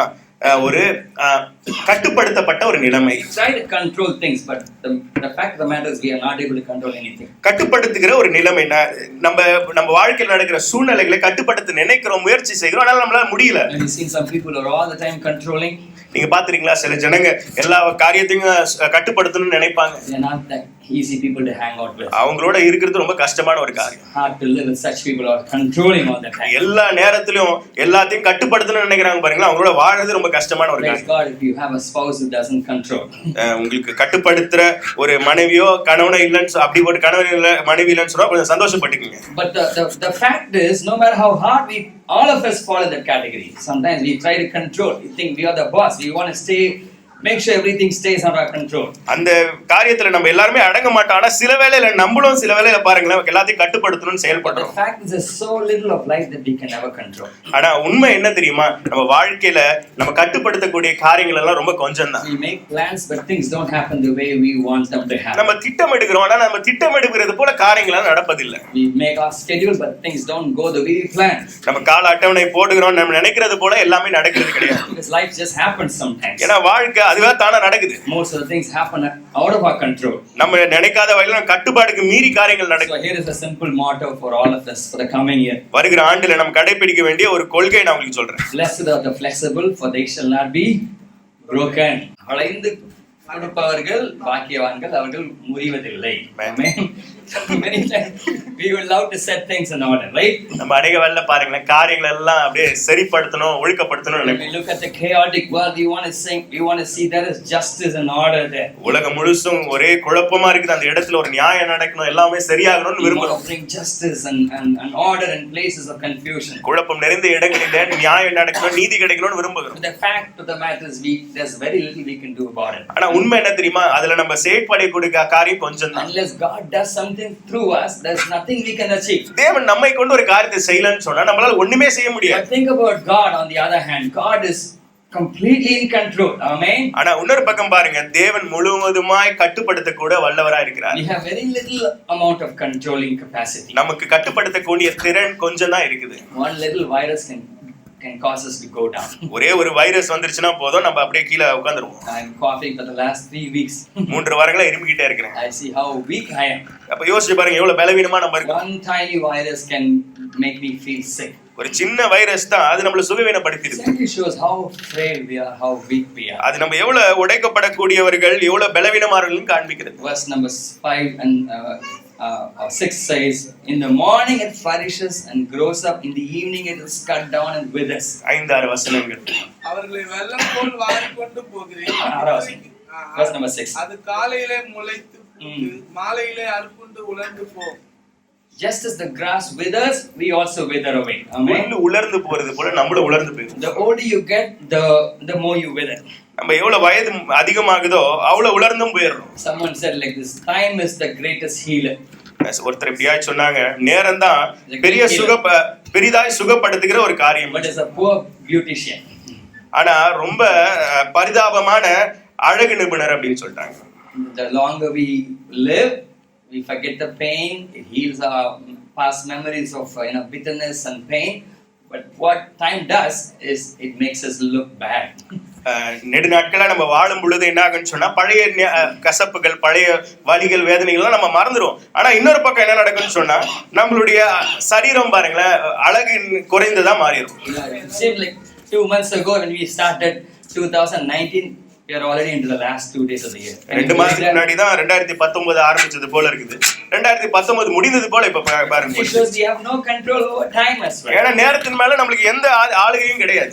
So in the midst of all that, Moses is saying, why not rest in the arms of God? When you know that you have no control over anything in life, simply depend on him and rest in his arms. இதன் மத்தியில தான் மோசே சொல்றாரு, நீங்க தேவனுடைய மார்பிளையா சாய்ந்து கொள்ளக்கூடாது. இந்த பிரச்சனை எல்லாம் இருக்குதான், ஆனாலும் தேவனை சார்ந்துக்கலாமேன்னு சொல்லி. We need him at all times. எல்லா காலகட்டத்திலும் தேவன் நமக்கு தேவை. So let's quickly review. First, point number 1, God is big and take shelter in him. தேவன் பெரியவர், அவர் நமக்கு அடைக்கலமா இருக்கிற, அடைக்கலம் கொள்வோம். God is big, magnify him. தேவன் பெரியவர், அவரை நம்ம இன்னுமாய் பெருமிதப்படுத்துவோம். We are frail, so we need him. நம்ம உடைக்கப்பட்ட தக்கவர்கள், அதனால நமக்கு அவர் தேவை. Point number 4, நான்காவது குறிப்பு, life is short, so live for him. வாழ்க்கை ரொம்ப குறுகியது, அதனால தேவனுக்காக அந்த வாழ்க்கையை Verse வாழ்வோம். number 9, 9வது வசனம், for all our days have passed away in your wrath. We finish our years like a sigh. எங்கள் நாட்கள் எல்லாம் உமது கோபத்தால் போய்விட்டது. ஒரு கதையை போல எங்கள் வருஷங்களை கடந்து போகும். Okay, the days of our lives are 70 years. He goes on to say that, right? அதே தொடர்ச்சியா நம்ம ஒரு மனுஷனுடைய வாழ்க்கை 70 ஆண்டுகள்னு சொல்றாரு. எங்கள் ஆயுசு நாட்கள் 70 வருஷம், பலத்தின் மிகுதியால் 80 வருஷமா இருந்தாலும் அதன் மேன்மையானது வருத்தமும் சஞ்சலமுமே. Okay, he's giving us an average span of a human life. ஒரு மனுஷன் வாழ்றது எவ்வளவு காலகட்டம் அவன் வாழறான்னு சொல்றது அவர் நமக்கு காண்பிக்கிறார். 70 years. 70 ஆண்டுகள். Note the word if by reason of strength you get to be 80. அங்க ஆனால்ன்ற வார்த்தையை நீங்க குறிப்பிட்டுக் கொள்ளுங்க. ஆனால் பலத்தின் மிகுதியினால் 80 ஆண்டுகள் அவன் வாழலாம். Or maybe 90 or 100. 90 100. I know Pam's grandma lived up to be 100. Isn't that auntie? Yeah. Pam அக்காவுடைய பாட்டி 100 ஆண்டுகள் வாழ்ந்தாங்க. 102. Yeah. 102. So that was a blessing to have elders, and the best thing that she was doing, the only thing probably she was doing during those elderly years was just praying for everyone. அப்படிப்பட்ட வயது முதிர்ந்தவர்கள் இருப்பது நல்லது. அந்த வயது முதிர்ந்த காலத்துல அவங்க செய்தது எல்லாம் பாத்தீங்கன்னு சொன்னா ஜெபம் மட்டும்தான். Even in the 100th year she would remember all of us by name. 100 வயது ஆன பிறகு கூட இங்க ஒருவருடைய பேரை அவங்களுக்கு ஞாபகமா தெரியும். Mention our names and pray. எங்க பேர்களை சொல்லி அவங்க ஜெபிப்பாங்க. So that's a blessing to have elders, around our lives, praying for us, covering us with their prayers and faith. முதியவர்கள் நம்மளை சுற்றி இருப்பது நல்லது, நம்மளுக்காக ஜெபிப்பது ரொம்ப நல்லது. But I want you to notice it says by reason of strength. பலத்தின் மிகுதியாய், அதை நீங்க பாருங்க. So I would put in the category of genetics, environment, and then cholesterol. You have good cholesterol, or do exercise, then you get to be older, live longer. பலத்தின் உங்களுடைய மரபணு சார்ந்து நம்ம வாழ்கிற சூழ்நிலைகள் சுற்றுச்சூழல் சார்ந்து தான் நம்மளுடைய பலமும் இருக்குது, அது கொண்டு தான் வயதும் இருக்குது. So we can postpone our day of death. நம்ம மரணத்தை கொஞ்சம் தள்ளி போடலாம். But we must remember you are only postponing the inevitable. தடுக்க முடியாத ஒரு விஷயத்தை தான் கொஞ்சம் தள்ளி போடுறீங்க. All of us have to die at one time. எல்லாரும் ஒரு நாள் மரித்து தான் போவோம். That's the consequence of sin in the universe. அதுதான் இந்த உலகத்துல சர்வ லோகத்துல பாத்தீங்கன்னு சொன்னா அதுதான் ஒரு சூழ்நிலை. We have to die. நம்ம மரித்து தான் போவோம். Moses himself lived up to 120 years. மோசேவே 120 ஆண்டு தான் வாழ்ந்தார். So he thought he was nearing his death when he was penning the psalm, but then he says he was able to live up to 120. அவர் 120 ஆண்டுகள் இருந்தா கூட இந்த காரியத்துல அவர் இப்படி தான் எழுதி இருக்காரு. But he died eventually. அவரும் மரித்து போனார். But I found something very interesting here. இதுல கொஞ்சம் ஆச்சரியப்படத்தக்க ஒரு காரியத்தை நம்ம Moses tells us that we ought to view our life by the number of days, not years. நம்ம வாழ்கிற வாழ்க்கையை நாட்களை கொண்டு நம்ம வாழணும், ஆண்டுகளை பார்த்து வாழக்கூடாது. If somebody asks you how old are you, நீங்க யாராவது உங்களை பார்த்து உங்களுக்கு எத்தனை வயசாச்சுன்னு கேட்டாங்கன்னா you don't start counting your days, do you? நீங்க எத்தனை நாள் வாழ்ந்தீங்கன்னு சொல்வீங்களா? You only tell them by your age, by your years. நீங்க என்ன சொல்லுவீங்க? எத்தனை ஆண்டுகள் உங்களுக்குன்னு சொல்லுவீங்க வயசு. It's very funny. When we were young, we used to increase our age. நம்ம பாருங்க, சின்ன வயசா இருக்கும் பொழுது வயசை கொஞ்சம் கூட்டியே சொல்லுவோம். If you are small kids and they are 3.5, they are very careful to mention I'm 3.5 years. 6 months is very important. சின்ன குழந்தைங்களா பாத்தீங்கன்னா 3.5 வயசு இருந்துச்சுன்னா அந்த அரை வயசை கொஞ்சம் கரெக்டா சொல்லிடுவாங்க, ஏன்னா அவங்களுக்கு அந்த அரை வயசு ரொம்ப முக்கியம். What happens when you become 49.5 or 49 years? அதே 49 என்னன்னு சொல்லுவோம். Even 2 days before you become 50, you still hold on to 49. 50 ஆண்டுகள் ஆகிறதுக்கு 2 நாள் தான் இருக்கும், ஆனாலும் நான் 49 அப்படி சொல்லிட்டு இருப்போம். 59. But tomorrow is my birthday, but I'm still 59. 59 தாங்க எனக்கு ஆகுது, நாளைக்கு எனக்கு பிறந்த நாள், ஆனாலும் 59 தான் இருக்கும். But I did a little maths last night. நேத்து இரவு கொஞ்சம் கணக்கு போட்டு பார்த்தேன்.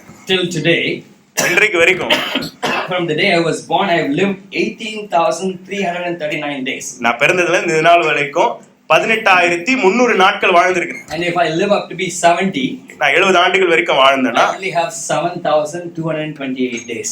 7,220 நாட்கள் தான் எனக்கு இருக்கு. That doesn't seem very long. ரொம்ப நாள் போல தெரியல அது. But if you look at it in terms of the productive hours that we have each day, ஆனா ஒரு நாளும் நம்ம திறனாய் செயல்படுகிற நேரத்தை கணக்கிட்டோம்னு சொன்னா, calculate, if you subtract all the time that you travel, sleep, wait in the traffic, go to doctor, all those times if you remove, you only have about 5 to 6 hours a day and you are really productive. How many? 5 hours a day.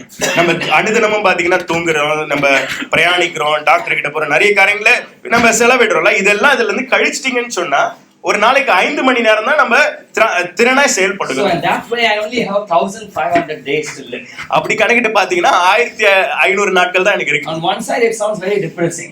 ஒரு பக்கம் யோசிச்சு பார்த்தா கொஞ்சம் சோர்வும் உண்டாக்குது. On the other side, it's very enlightening. ஆனா இன்னொரு பக்கம் பார்த்தா என்ன கொஞ்சம் உயிர்ப்பிக்கிறதாவும் இருக்கு. It adds perspective to my life. என்னுடைய வாழ்க்கையை இன்னும் ஒரு குறிப்பாய் செயல்பட வைக்குது.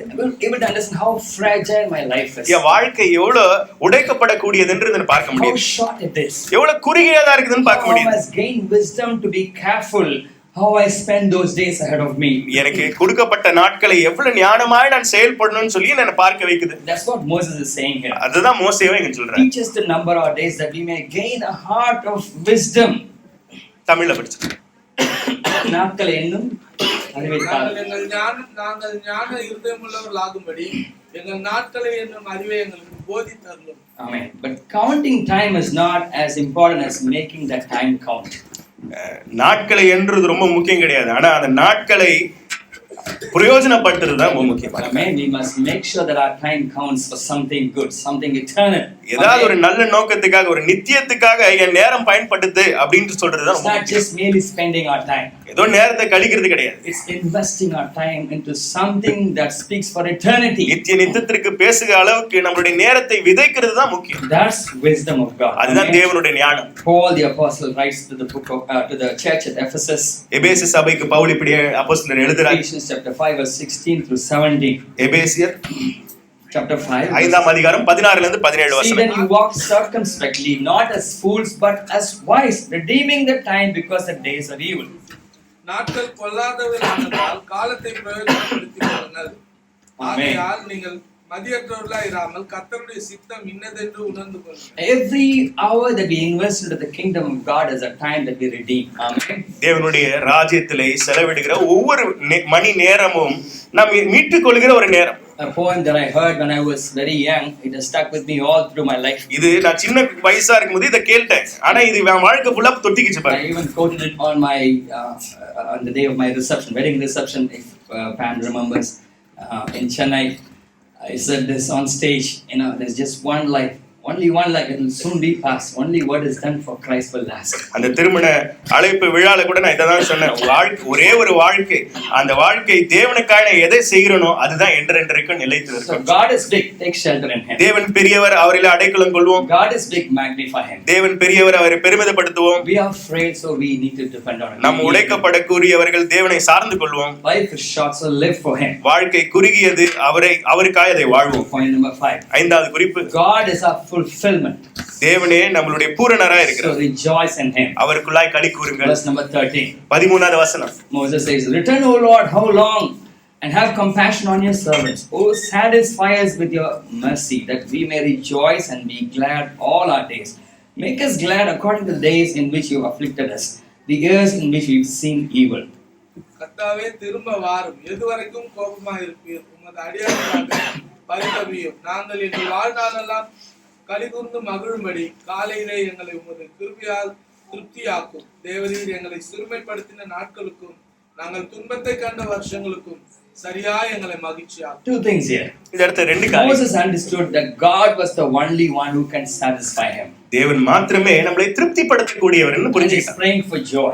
இந்த இடத்துல சந்தோஷத்துக்காக ஜெபிக்கிறான். In proportion to the sorrows that he had encountered in life, he wanted God to bless him with his joy. துன்பத்தை கண்ட வருடங்களுக்கு சரியாய் எங்களை மகிழ்ச்சியாக்குன்னு சொல்றார். Imagine what those 40 years would have been like. யோசித்து பாருங்க, அந்த 40 ஆண்டுகள் எப்படி இருந்திருக்கும். Living in tents, கூடாரங்களிலே வாழ்ந்தோம். burying people who were dying every day. ஒரு நாளும் மரிக்கிறவர்களை புதைத்துக்கிட்டு An இருந்தாங்க. entire generation died before his eyes. அவர் கண்களுக்கு முன்பாக ஒரு தலைமுறையே மரித்து போனது. And in the midst of all those loss, இந்த இழப்பின் மத்தியிலும் now he was able to call on his God to satisfy him and fill him with his joy. தேவனை நோக்கி, தேவனே என்னை திருப்திப்படுத்தும், சந்தோஷப்படுத்தும் சொல்லி ஜெபிக்கிறார். How on earth can we be filled with joy? இந்த உலகத்துல எப்படி நம்ம சந்தோஷமா இருக்க முடியும்? Just one way. ஒரே ஒரு வழிதான், By depending on God. தேவனை சார்ந்து கொள்வதுதான். Are you looking to see the year 2020? 2020, is that right? ஆமாம். I'm a tongue twister like that. 2020 to be full of fun. You'll be disappointed. இந்த 2020 ஆண்டு ஃபுல்லா ஒரே சந்தோஷமா இருக்கும், களி கூறுதலாவே இருக்கும்னு நினைக்கிறீங்களா? நீங்க சோர்ந்து போயிருவீங்க அப்படி யோசிச்சீங்க. Some of those prophets come up with those prophecies tomorrow night saying 2020 is a year of blessing. சில தீர்க்கதரிசிகள் நாளைக்கு ராத்திரி வந்துருவாங்க பாருங்க, வந்துட்டு என்ன சொல்லுவாங்க, 2020 ஆண்டு ஃபுல்லா சந்தோஷமும் களிகூர்தலாவே இருக்க போகுதுன்றாங்க. Loaded with blessings and blessings. ஆசீர்வாதத்து மேல ஆசீர்வாதம் வந்து குவிய போகுதுங்க. But I want you to know the greatest blessing is experiencing the joy of the Lord in spite of anything that happens. பெரிய இருக்கிறதுல பெரிய ஆசீர்வாதம் எது தெரியுமா? உபத்திரவத்தின் மத்தியில தேவனுடைய சந்தோஷத்துல நம்ம களி கூறுவது. Because joy end of the day is a matter of our choice. ஏன்னா சந்தோஷம் கடைசில நீங்க பார்க்க போனீங்கன்னா நம்மளுடைய தெரிந்து கொள்ளுதல்ல தான் இருக்குது. That's why he's praying, Lord, help me to rejoice. அதனாலதான் மோசே இப்படியே கேட்கிறான், உம்மில் களி கூற என்ன செய்யுங்கன்னு சொல்லி. Let's come back to the book of Philippians when Paul is writing from a prison cell. பிலிப்பியர் புத்தகத்துக்கு வந்துரும். பவுல் இந்த சிறையில இருந்து எழுதுகிற வசனம். He's giving a command to rejoice. இந்த இடத்துல களி கூறும்படியா ஒரு கட்டளை கொடுக்கிறார். Remember, he's not writing this from a holiday in Rome. இந்த இடத்துல ரோமாபுரியில ஒரு ஹாலிடே ஒரு ஹோட்டல் இல்ல, இது ரோமன் ஜெயில், ஒரு விடுமுறை விடுதியில இருந்து அவர் எழுதுறார். ஸ்விம் பண்ணிட்டே இருக்கல. He's saying joy is possible in the midst of all the problems. You feel like you're imprisoned in a situation.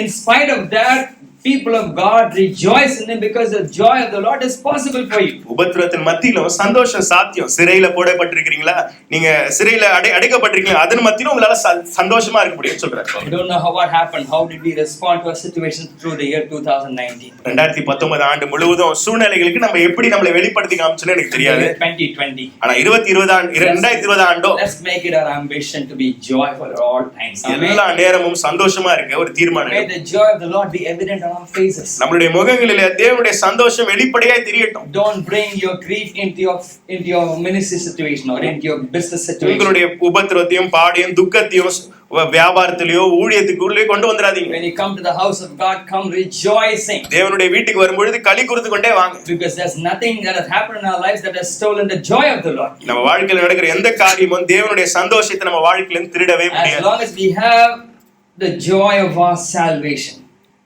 the captain of our salvation residing in our spirit, we have every reason to be joyful. Amen. ரட்சிப்பின் சந்தோஷமும் ரட்சிப்பின் தலைவரும் நம்மளோடு இருக்கும் பொழுது எந்த காரியமும் நம்மளை அசைக்கவே முடியாது. Amen. By the way, we decided at the beginning of the year that we would come up with one praise note, thank you note every day, right? நம்ம இந்த ஆண்டு துவக்கத்துல தினமும் ஒரு நன்றி உரைக்கிற ஒரு வாக்கு எழுதி ஒரு இதுல போடுவோம்னு சொல்லி தீர்மானம் பண்ணோம். Bottles with those thank you notes. அந்த thank you notes எழுதி ஒரு பாட்டில்ல போடுவோம்னு நம்ம I தீர்மானிச்சோம். asked you to bring them to church. இன்னைக்கு அந்த சபைக்கு அந்த thank you notes எடுத்துட்டு வந்துக்கிறீங்கன்னு சொன்னா இங்க எடுத்துட்டு வந்து வைக்கும்படியா கேட்கிற அது தேவனுக்கு நீங்க ஒரு ஆராதனை போன்ற ஒரு காரியம். Symbolizes our praises to God. Amen. அது தேவனுக்கு நம்ம துதியை வெளிப்படுத்துகிற ஒரு காரியம். Count them at the end of the meeting. Okay. முடியும் பொழுது அது என்ன போகிறோம் நம்ம. Okay, good. Let's see what happened. Who wins the praise race here? யார் இங்க துதியின் போட்டியில வென்றாங்கன்னு பாக்குறோம். அதிக காரியங்கள் இருக்கு. Okay. So point number 5 is God is our fulfillment, rejoice in Him. ஐந்தாவது குறிப்பு, தேவன் நம்மளுடைய நிறைவா இருக்கிறபடியால் அவரை கறி கூறுவோம். Sixth and the final point. Aren't you glad? ஆறாவது முடிவு குறிப்பு, ரொம்ப சந்தோஷப்படுறீங்களா? Now you can really rejoice. இப்போ உண்மையிலே சந்தோஷப்படலாம். You're going home soon. ஏன்னா வீட்டுக்கு சீக்கிரம் போக போறீங்க. Point number 6, God has a plan for you. ஆறாவது குறிப்பு, தேவன் உங்களை குறித்து ஒரு திட்டம் வைத்திருக்கிறார். Make it your plan. அது உங்களுடைய திட்டமாய் மாற்றிக்கொள்ளுங்கள். Verse number 16. 16வது வசனம். Let your work appear to your servants and your glory to their children. Let the beauty of the Lord our God be upon us and establish the work of our hands for us. Yes, establish the work of our hands. உமது கிரியை உமது ஊழியக்காரருக்கும் உமது மகிமை அவர்கள் பிள்ளைகளுக்கும் விளங்குவதாக. எங்கள் தேவனாகிய ஆண்டவரின் பிரியம் எங்கள் மேல் இருப்பதாக. எங்கள் கைகளின் கிரியையை எங்களிடத்தில் உறுதிப்படுத்தும். Okay, we see எங்கள் கைகளின் பார்க்கணும்னு நான் விரும்புறேன். there's a connection between verse number 16 and 17. 16க்கும் 17க்கும் ஒரு இணைப்பு இருக்கு. Verse 16 Moses writes about your work. 16வது வசனத்துல உம்முடைய வேலை என்று மோசே சொல்லுகிறார். Verse 17 he prays to God. 17வது வசனம் தேவனை நோக்கி ஜெபிக்கிறார். He's saying, Lord, the works of our hands may they be established. வேலையில நம்ம வாழ்க்கையை விதைக்கணும். By making sure that your work and his work are the same.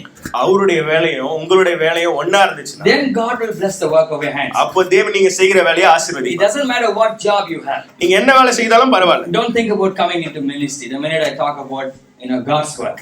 தேவனுடைய வேலைன்னு சொன்ன உடனே ஊழியத்துக்கு வந்துடணும்னு நினைக்காது. Whatever occupation that you are into, நீங்க எந்த வேலையில இருந்தாலும், if you remember, as long as remember that it is a God-given work and you're called to be a faithful witness even through the work, that becomes the work of God for you. தேவன் எனக்கு இந்த வேலையை கொடுத்திருக்காரு, அதுல நான் சாட்சியா இருப்பேன்னு நீங்க முடிவு பண்ணீங்கன்னு சொன்னா கொடுத்திருக்கிற வேலை கூட ஒரு ஊழியமா தான் மாறிடும்.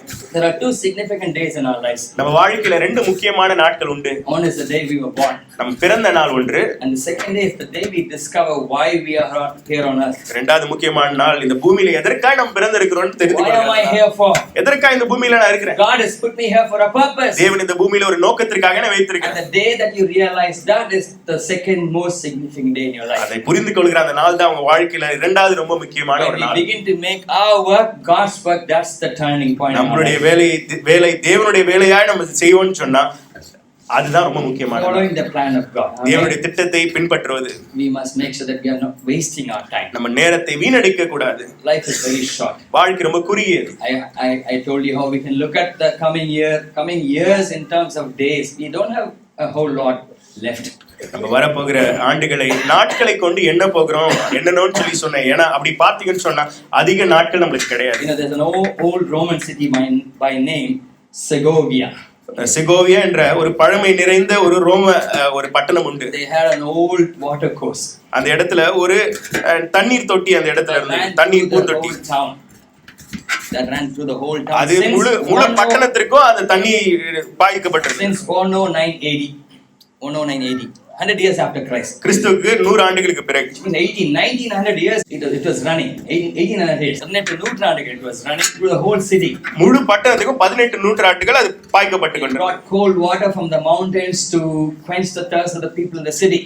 அந்த மலைகளிலிருந்து ஜனங்களுடைய தாகத்தை தீர்க்கும்படியாய் அந்த பட்டணம் முழுவதும் அது போய் கொண்டிருந்தது. About 60 generations benefited from that water course. 60 தலைமுறைகள் அந்த தண்ணீரினால் தாகம் தீர்க்கப்பட்டது. Until a generation that came and said, this is an old one, very monumental. Our children need to know what this is.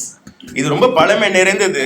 இது ரொம்ப அதிக நாட்கள் இருக்குது. இந்த பிள்ளைகள் இது என்னன்னு சொல்லி புரிஞ்சுக்கணும்னு சொன்னாங்க. We should not run water through this course anymore. இதுக்கு மேல இது தண்ணி இந்த வழியா தண்ணி போக கூடாதுன்னு We சொன்னாங்க. must preserve it like a museum from now on. இன்றையில இருந்து அது ஒரு மியூசியத்தை போல நம்ம பாதுகாக்கணும். So they began piping the water through another channel. இன்னொரு வழியாக தண்ணீரை அவங்க வர வைத்தாங்க. So what happened? என்ன நடந்தது In தெரியுமா? the process this dried up.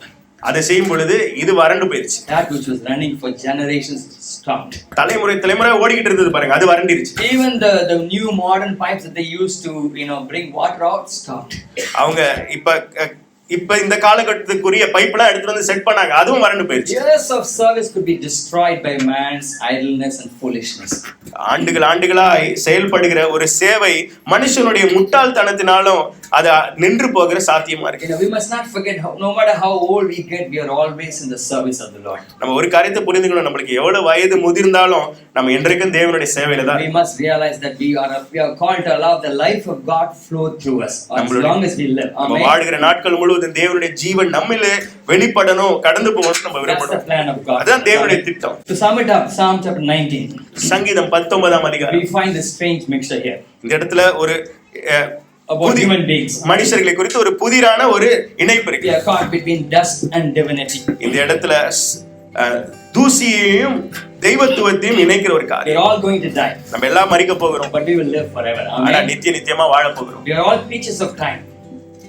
We are all creatures of time. நேரத்துக்குள்ளாய் அடக்கப்படுகிற ஒரு ஜீவன்கள் But we நம்ம. are also creatures of eternity. ஆனா நித்தியத்தின் ஜீவன்களும் நம்ம. I mean, no matter what we do here, இந்த பூமியில நம்ம என்ன செய்தாலும், what we enjoy here, இந்த பூமியில எண்ணத்துல களி கூர்ந்தாலும், we must make sure that our time here counts for eternity. ஆனா இங்க வாழ்கிற நாட்கள் நித்தியத்திற்கென்று பார்க்கப்படுகிறது என்று புரிந்து So that கொள்ளணும். our eternity will be a great time for us. நம்ம Amen. நித்தியம் தான் மிகவும் மகிழ்ச்சியான ஒரு நேரமா இருக்க போகுது. Amen. There are people in the world who don't have anything to do with God. இந்த உலகத்துல இருக்க ஜனங்களுக்கு தேவனுக்கு அவங்களுக்கு ஒன்றும் சம்பந்தமும் கிடையாது. They don't do anything that is of eternal significance. நித்தியத்தை குறித்த காரியம் ஒன்றும் அவங்க செய்யறது It's கிடையாது. simply wasting time. அவங்க நேரத்தை வீணடிக்கிறாங்க. Because they haven't encountered a relational, point of meeting with Christ. ஏன்னா தேவனோடு ஒரு இணைக்கப்படுகிற ஒரு அனுபவம் அவங்களுக்கு கிடைக்கல. We've had a time when we met with us, the Creator, our personal Savior, and we have God living in our spirit. ஆனா நமக்கும் அந்த இணைக்கப்படுகிற நேரம் வந்தது. நம்மளுடைய ரட்சகரை நம்ம சந்தித்தோம், அவர் நமக்குள்ளாய் வாசம் பண்ணி கொண்டிருக்கிறார். Which means every single day that we get to live on this earth is of eternal இந்த significance. பூமியில நம்ம வாழ்கிற ஒரு நாளும் நித்தியத்துக்கு மிகவும் முக்கியமான ஒரு நேரம். We don't just waste our time or spend our time on anything, but we are called to invest our time into something that will outlive us. Amen. நம்ம வாழ்கிற நாட்களை வீணான காரியங்களுக்கு செலவிடாதபடி நம்ம வாழ்ந்து முடிந்த பிறகு நித்தியமாய் வாழ போகிற காரியங்களுக்காக இருக்க போகிற காரியங்களுக்காக நம் வாழ்க்கை நேரங்களை விதைக்க வேண்டும். Amen. Let's just close our eyes. கண்களை மூடி ஜெபிப்போம். Let's look at our own life this morning. நம்மளுடைய வாழ்க்கையை நம்ம பார்ப்போம். Years ahead of us are a gift to us. நமக்கு நம்ம வைக்கப்பட்டிருக்கிற ஆண்டுகள் நம்மளுக்கு ஒரு gift போல இருக்குது. You only want to know what is happening in the coming year. நம்மளுக்கு வரப்போகிற ஆண்டுகள் என்னதான் நடக்க போதோ அதுதான் நம்மளுக்கு கேள்வியா இருக்கு. What are the predictions? எனக்கு கொஞ்சம் வெளிப்பாடுத்தி சொன்னா நல்லா இருக்குமே. What will happen? என்ன நடக்கும்? What will happen to my marriage? என் திருமணத்துல என்ன நடக்கும்? What will happen to my business? என்னுடைய வியாபாரத்துல என்ன நடக்க போகுது? What will happen in the world? உலகத்துல என்ன நடக்க போகுது? We are so keenly interested about knowing those predictions. அதெல்லாம் வெளிப்படணும்னு சொல்லி ரொம்ப ஆழமா பார்க்கறோம். The fact is we can't know things in detail. That's what the Bible says. உண்மை என்ன தெரியுமா? ரொம்ப தெளிவா எதையும் நம்மளால பார்க்க முடியாது. அதான் வேதம் சொல்லுது. We see dimly. நம்ம ஒரு சாயல தான் அதை பார்க்கிறோம். We walk by faith, not by sight. நம்ம விசுவாசத்துல தான் நடக்கிறோம், பார்வையில நடக்கல. But we must remember we are called to live our life unto our God.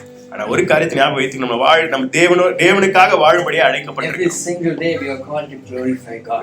ஒரு நாளும் தேவனை மகிமைப்படும்படியா அழைக்கப்பட்டிருக்கிறோம். Make God our dwelling place. தேவனை நம்மளுடைய அடைக்கலமா மாத்திக் கொள்வோம். We should be always conscious of the fact that we are surrounded by the presence of God.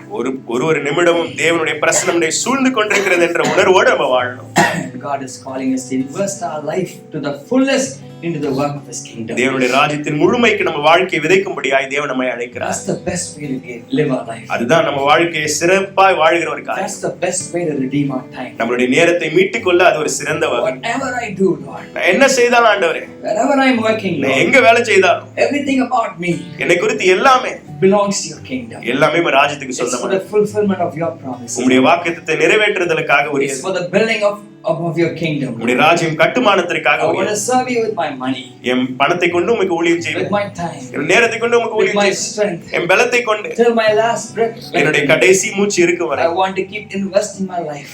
என் வாழ்க்கையை உம்மில் விதைக்க போகிறேன். Into your kingdom. உம்முடைய ராஜ்யத்துக்குள்ள விதைக்க போகிறேன். Make that your prayer this morning. அதுவே உங்களுடைய இந்த காலையில் ஜெபமாய் மாற்றி. You will be satisfied. நீங்களும் நாங்கள் திருப்தி அடைவோம். We will be richly satisfied. நாம் நல்ல செழுமையாய் திருப்தி அடைவோம். Our time in heaven will be fulfilling beyond what we can imagine. பரலோகத்துல நம்முடைய நேரம் கற்பனை பண்ணாத அளவுக்கு திருப்தி அடையப்படும். Hallelujah. Father, we want to thank you, Lord. தகப்பனே உமக்கு நன்றி. Speaking to us. என்னோடு கூட பேசி இருக்கீங்க. Reminding us of how frail we are. நாங்க எவ்வளவு உடைக்கப்படக்கூடியவர்கள் என்று We ஞாபகப்படுத்து. need to depend on you. நாங்க உம்முடைய நினைவு கொள்கிறோம். How short is our life. எங்க வாழ்க்கை எவ்வளவு குறியது. How we need to live. உமக்காக நாங்க வாழணும். Help us to, Lord, to be may the coming year be defined by this truth, Lord. அன்றே வரப்போகிற ஆண்டு இந்த சத்தியத்தை கொண்டு நாங்கள் வாழ உதவி செய்யும். May our going out and coming and be driven by this fact, by this truth, oh God. அன்றே நாங்கள் வெளியே போகிறதும் உள்ளே வருவதும் இந்த சத்தியத்தை கொண்டே நடத்தப்படுவதாக. Help us to be all the time God conscious. அன்றே எல்லா நேரங்களிலும் தேவனை குறித்தே நினைக்கிறவர்களாக எங்களை மாற்றும். Remember, heaven is watching over our lives. பரலோகம் எங்க வாழ்க்கையை எப்பொழுதும் பார்த்து கொண்டிருக்கிற உணர்த்துதலை how we live our life. எங்க வாழ்க்கை நாங்கள் எப்படி வாழ How we வேண்டும், respond to situations. சூழ்நிலைக்கு எப்படி மறு உத்தரவு கொடுக்கிறோம். Lord, I just lift up everyone to you this morning. இந்த காலை வேளையில் எல்லாரையும் உமக்கு முன்பாக உயர்த்துகிறேன். People who come through great loss and pain through the year. இந்த ஆண்டு முழுவதும் அநேக உபத்திரவத்தின் மத்தியிலும் வலியின் மத்தியிலும் அநேகர் வந்திருக்கிறார். In proportion to all the pain that they come through, I pray in the coming year it would richly satisfy them. அன்றைய துன்பத்தை கண்ட வருடங்களுக்கு சரியாக செழிப்பாய் நீர் அவர்களை May ஆசீர்வதி. the year 2020 be the year of joy of the Lord in their lives. 2020 ஆண்டு அவங்க வாழ்க்கையில தேவனுடைய சந்தோஷத்தின் நிறைவா இருக்கட்டும். May they see the reward of their faith, Lord. அன்றைய அவங்க விசுவாசத்தின் ஒரு வெகுமதியை பெற்றுக்கொள்கிற வருடமா The இருக்கட்டும். breakthroughs that they've been waiting so eagerly for, I pray would come to pass in the year 2020. அன்றைய அவங்க காத்திருக்கிற ஒரு விடுவிக்கப்படுகிற காரியம் அவங்க வாழ்க்கையில் 2020 ஆண்டு Pray for நடப்பதாக. mighty miracles to happen. பெரிய அற்புதங்கள் நடப்பதாக. In Jesus' name. இயேசுவின் நாமத்தினாலே. In Jesus' name. இயேசுவின் நாமத்தினாலே. Amen. Amen. Now may the grace of our Lord Jesus Christ, love of the Father, the sweet abiding presence of the Holy Spirit, rest and abide with us now and forevermore. Amen.